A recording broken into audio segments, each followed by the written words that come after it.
Shalom, selamat pagi saudaraku.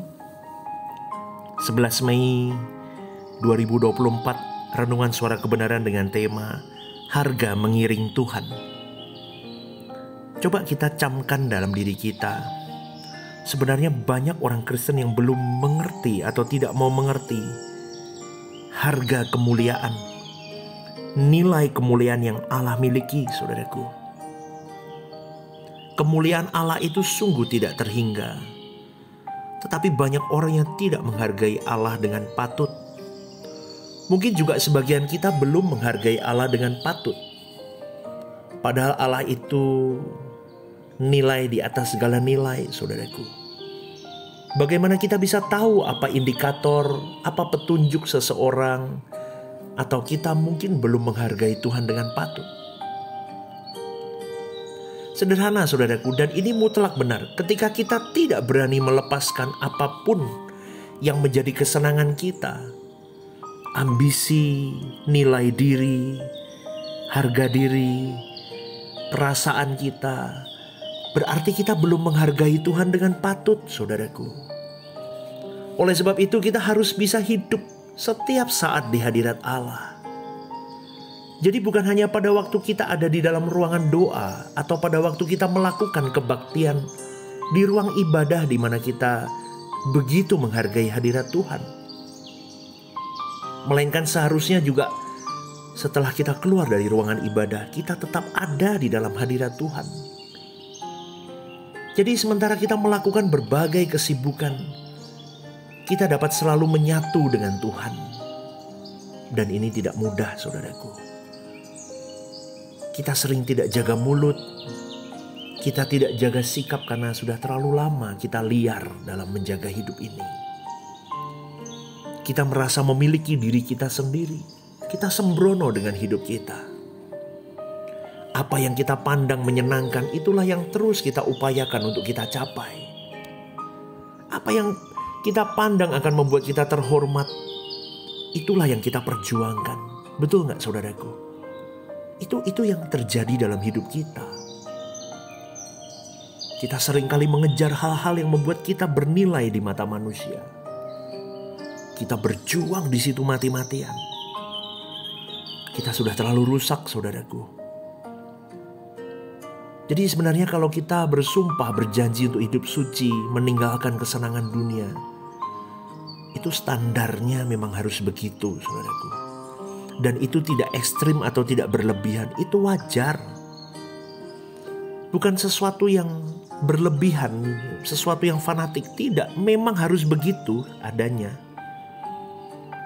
Apalagi kalau seperti saya, pendeta begini, berkhotbah, saya harus ada di dalam hadirat Tuhan terus. Dimanapun, kapanpun, anytime, saudaraku.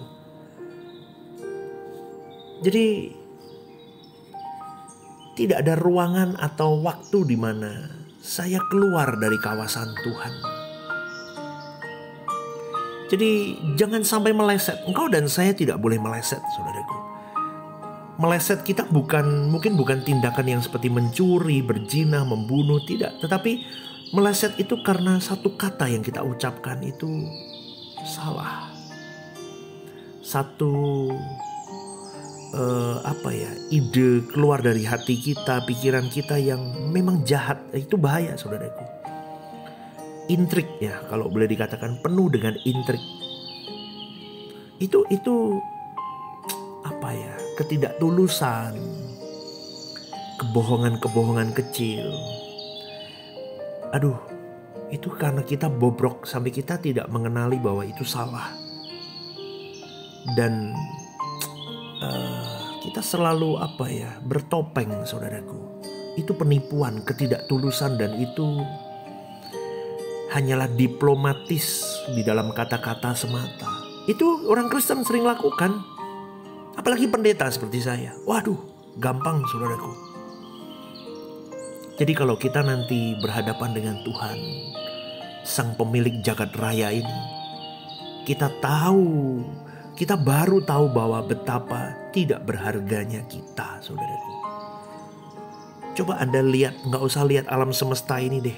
Lihat aja Anda di pinggir pantai, Anda melihat hebatnya pantai, luasnya kedalaman pantai, atau di pinggir laut, atau di pinggir curamnya gunung, Anda bisa melihat alam semesta ini.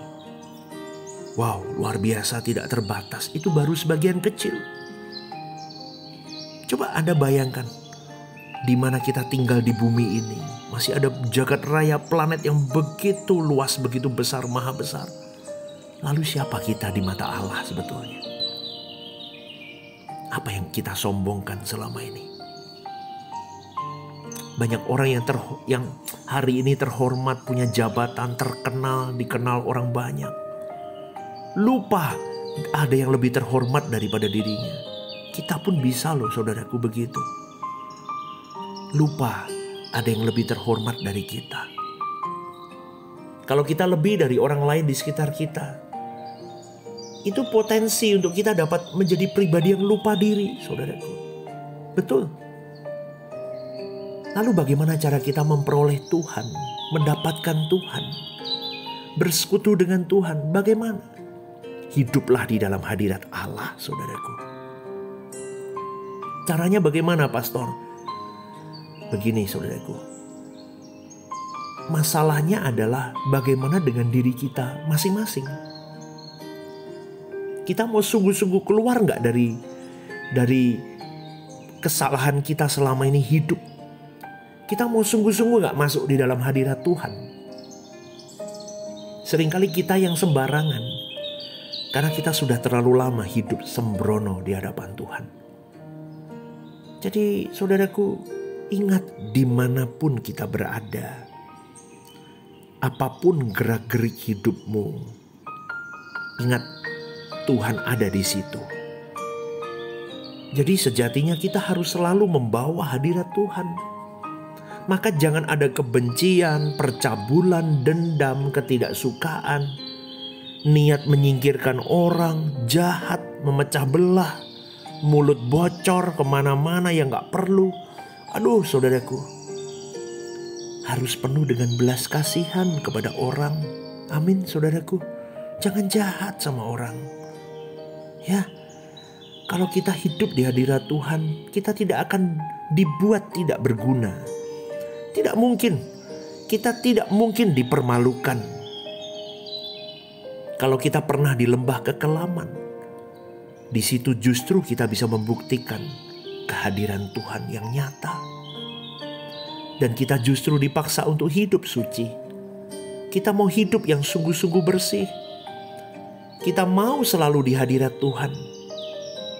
Kesempatan ini tidak akan terulang, saudaraku. Jangan sampai ketika kita mendadak mati baru kita berkata, kalau tahu begini saya hidup di hadirat Tuhan. Tidak ada kesempatan lagi. Maka sejak kita hidup sekarang ini, saudaraku, kita harus membayar harga di dalam kita mengiring Tuhan. Kita harus hidup di dalam hadirat Tuhan. Hidup di dalam hadirat Tuhan adalah bayaran yang harus dibayar ketika kita mengiring Tuhan. Jangan memandang ini berlebihan. Biarpun dunia berkata engkau jadi manusia yang aneh untuk bertaruh akan hal ini.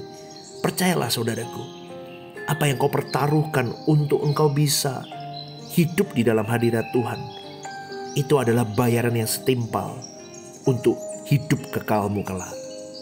Ayo kita kejar terus saudaraku.